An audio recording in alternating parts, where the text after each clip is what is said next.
मित्रांनो, मी अलका देशमुख आपल्या यूट्यूब चॅनलमध्ये तुमचं स्वागत करते। आज आपण पाहणार आहोत इयत्ता 10वी सायन्स 1 मधील chapter 2 periodic classification of elements आणि यातील आजचा आपला टॉपिक आहे मेरिट्स ऑफ मेंडेलियस पिरियडिक टेबल। टॉपिककडे वळण्याआधी सर्वांना विनंती की अजूनही तुम्ही जर माझे चॅनल सबस्क्राईब केले नसेल तर ते जरूर सबस्क्राईब करा आणि व्हिडिओ आवडला तर लाईक आणि शेअर करायला विसरू नका। तर वळूया आता आपण आपल्या टॉपिककडे। तर मुलांनो, सुरुवातीला आपण पाहूया merits of Mendeleev's periodic table.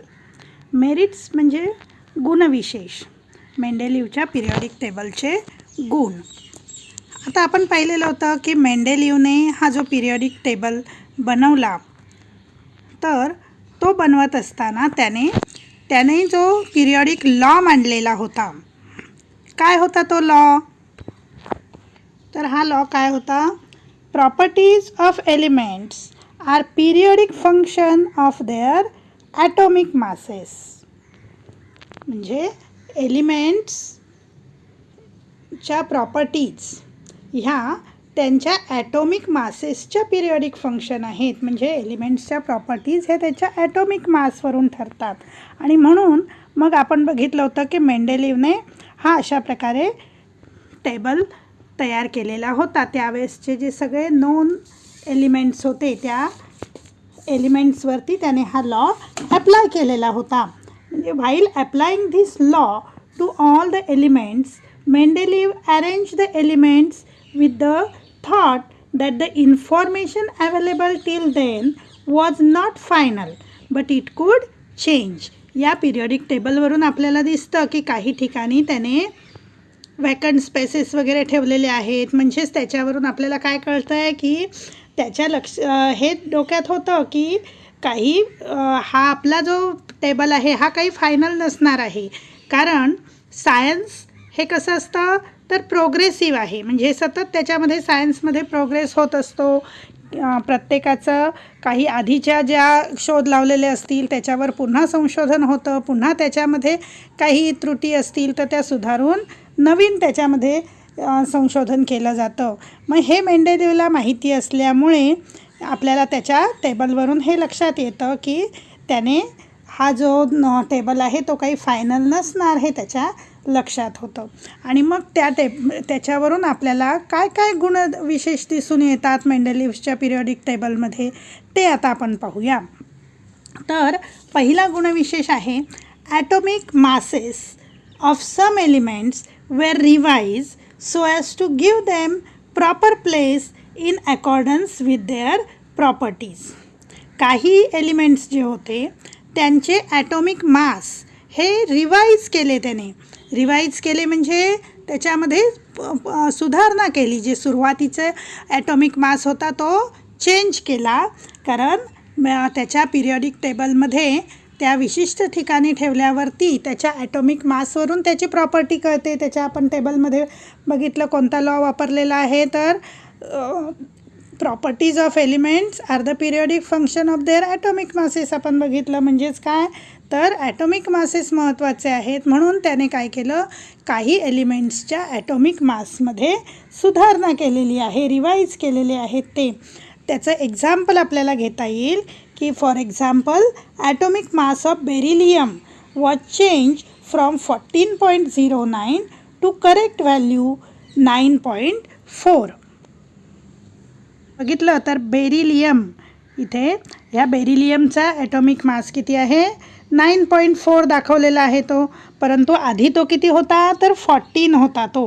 मग 14चा त्याने 9.4 केला, त्याच्यामुळे काय झालं 14.09 होता तो त्याने 9.4 केलेला आहे। त्याच्यामुळे काय झालं तर ह्या बेरिलियमला जो बोरॉन आहे त्या बोरॉनच्या आधीचं स्थान देता आलं। म्हणजे इथे पहा हा आहे बोरॉन, या बोरॉन 11 ॲटॉमिक मास आहे, त्यामुळे बोरॉनच्या आधीचं स्थान बेरिलियमला त्याला देता आलं। आता दुसरा गुणविशेष काय आहे तर Mendeleev's periodic law predicted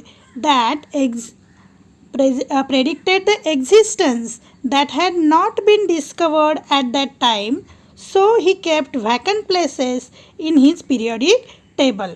मेंडेलिव्हचा periodic law प्रमाणे त्याने काही एलिमेंट्स आणखीन असणार आहेत असं प्रेडिक्शन केलेलं होतं आणि he has also so he kept vacant places in his periodic table. हा इथे बघा 44 लिहिलेलं आहे या ठिकाणी, परंतु नाव काहीही दिलेलं नाही. मग या ठिकाणी एक, त्याच्यानंतर इथे 68 लिहिलेलं आहे. इथे इथं आपण पुन्हा पाहूया. इथे बघा 44 जिथे लिहिलेलं आहे तिथे काहीही एलिमेंट्सचं नाव नाही आहे. जिथे 68 लिहिलेत इथे काहीही एलिमेंट्सचं नाव नाही आहे. इथे 72 लिहिलेत इथे एलिमेंट्सचं सिम्बॉल काही नाही दाखवलेलं. म्हणजे या 3 ठिकाणी इथे आपल्याला काय दिसत आहेत, त्याने व्हॅकंट प्लेसेस ठेवलेले आहेत. आणि also he have given them names, eka boron, eka aluminium and eka silicon from their known neighbours. इथे बघा बोरॉन जो आहे 11 त्याच्या खाली आहे इकडे बोरॉन आणि ॲल्युमिनियमच्या, म्हणून त्या दोघांना नावं काय दिली, इका बोरॉन आणि इका ॲल्युमिनियम. आणि इकडे त्याच्या बाजूचं जे आहे 72 ॲटॉमिक मास असलेलं ते सिलिकॉनच्या लाईनमध्ये आहे, म्हणून त्याला नाव दिलेलं आहे इका सिलिकॉन. म्हणजे इका बोरॉन, इका ॲल्युमिनियम आणि इका सिलिकॉन. आणि त्यांचे जे ॲटॉमिक मास आहेत ते सुद्धा त्याने प्रेडिक्ट केलेले होते. काय प्रेडिक्ट केलेत, 44, 68 आणि 72. Later on these elements are discovered and they are named as scandium, gallium and germanium. आणि नंतर मग मेंडेलिव्हने जे आधी प्रेडिक्ट केलेलं होतं, प्रेडिक्ट म्हणजे भाकीत केलेलं होतं, त्याच्याप्रमाणे खरोखरच तशी एलिमेंट शोधली गेली आणि त्यांचं नाव काय दिलं, scandium, gallium and germanium. The properties of these elements match well with those predicted by Mendeleev. आणि या एलिमेंट्सच्या प्रॉपर्टीज ज्या आहेत त्या मेंडेलिव्हने सांगितलेल्या याच्याप्रमाणे बरोबर मॅचसुद्धा झालेल्या आहेत. बघा इथे आपल्याला टेबलमध्ये दिसतं आहे की ॲटॉमिक मास एका ॲल्युमिनियमचा दिलेला आहे, एका ॲल्युमिनियमलाच नंतर नाव काय दिलेलं आहे तर गॅलियम म्हटलेलं आहे त्याला.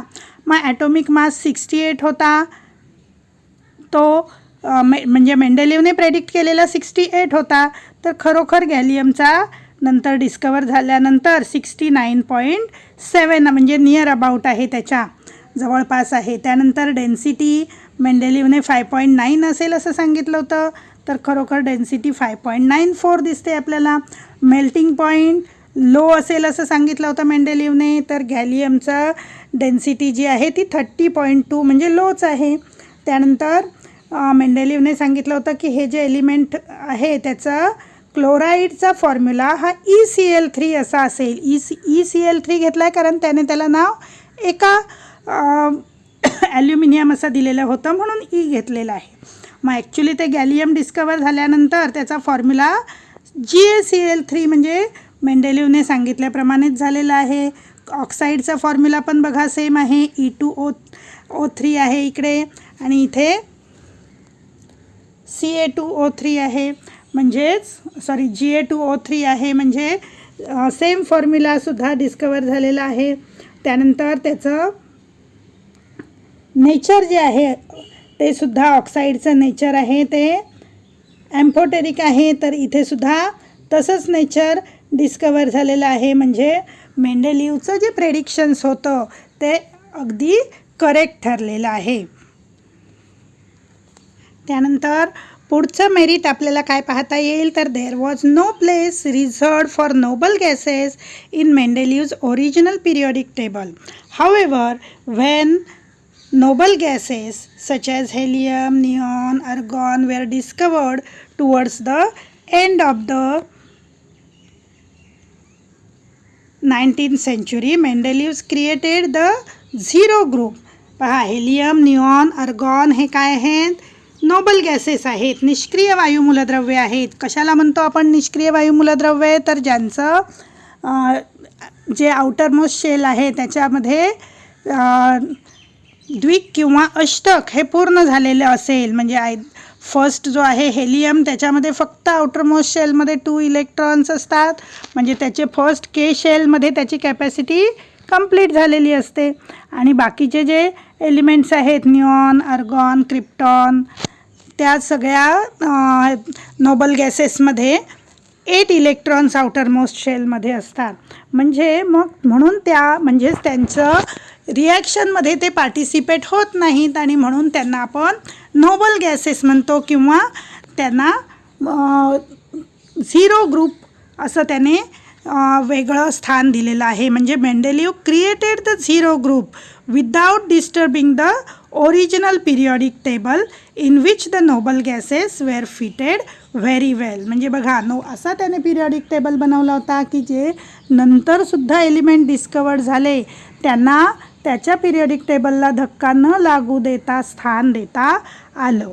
हे म्हणजेच काय झालं, त्याचं एक मेरिट झालेलं आहे की मेंडेलिव्हने नोबल गॅसेसला सुद्धा त्याच्या पिरियॉडिक टेबलमध्ये स्थान देता आलं की जे नंतर डिस्कवर झालेले आहेत. म्हणजेच आपल्याला काय म्हणता येईल, मेंडेलिव्हज periodic table could accommodate noble gases when they were discovered. मेंडेलिव्हच्या पिरियॉडिक टेबलचे काय काय मेरिट्स आपण पाहिले त्याच्यावरती एक नजर टाकूया. पहिलं आहे atomic masses of some elements were revise to give them proper place according to their property. For example, atomic mass of beryllium was changed from 14.09 to 9.4. दूसरा है he predicted the existence of some elements that had not been discovered at that time and kept vacant places for them in his periodic table. Later, these elements, scandium, gallium and germanium, were really discovered and can be placed in those groups. आणि त्यांना जी नावं दिली होती हे तुम्हाला रिकाम्या जागेमध्ये किंवा जोड्या लावांमध्ये बऱ्याच वेळेला विचारलं जातं की एका बोरॉन म्हणजे स्कॅन्डियम, एका ॲल्युमिनियम म्हणजेच गॅलियम आणि एका सिलिकॉन म्हणजेच जर्मेनियम. इका बोरॉन, इका ॲल्युमिनियम, इका सिलिकॉन ही मेंडेलिव्हने दिलेली नावं. स्कॅन्डियम, गॅलियम, जर्मेनियम ही नंतर डिस्कवर झालेली तेव्हा त्या मूलद्रव्यांना दिलेली नावं. त्यानंतर पुढचं मेरिट आहे मेंडेलिव्हज पिरियॉडिक टेबल कुड predict the properties of several elements on the basis of their position in the periodic table. अनेक एलिमेंट्सच्या प्रॉपर्टीज ह्या त्याच्या पोझिशनवरून सांगता येत होत्या, कारण मेंडेलिव्हने कसे अरेंज केले होते तर त्यांच्या atomic increasing order of their atomic मासप्रमाणे. त्यामुळे त्यांच्या पोझिशनवरून त्याच्या प्रॉपर्टीज बरोबर प्रेडिक्शन करता येत होते. आणि लास्ट पॉईंट आहे Mendeleev's periodic table could accommodate noble gases when they were discovered in a separate zero group. आपण मेंडेलिव्हच्या पिरियॉडिक टेबलचे हे 4 मेरिट्स पाहिलेले आहेत.